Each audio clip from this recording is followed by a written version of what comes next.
हटियामाला भारतीय फौज की एलओसी पर फायरिंग से मुख्तलिफ सेक्टर्स में 2 शहरी शहीद और 4 जख्मी हो गए, जबकि पाक फौज ने भारतीय फायरिंग का मौसर जवाब दिया।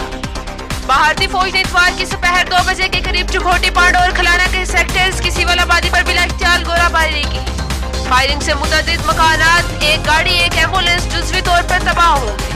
कंट्रोल लाइन से मुल्हिका इलाकों के लोग नकल मकानी करके महफूज मकामात पर मुंतकिल होना शुरू हो गए। ट्रेड सेंटर चुखोटी में मकबूजा कश्मीर जाने के लिए खड़े मुतअद्दिद ट्रक भी महफूज मकामात की तरफ वापस रवाना हो गए और चुखोटी बाजार बंद कर दिया गया।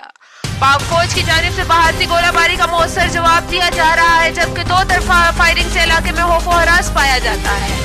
अवाम ने एक बार फिर हुकूमत से मुतालबा किया है कि वो कंट्रोल लाइन से मुल्हिका इलाकों के लोगों को बम बरूद बैंकर तमीर करके दे। अफाजती नुक्ता नजर के तहत पीर को लाइन ऑफ कंट्रोल पर चुखोटी, खलाना और पांडू से मुल्हिका इलाकों में तालीमी इदारे बंद रहेंगे।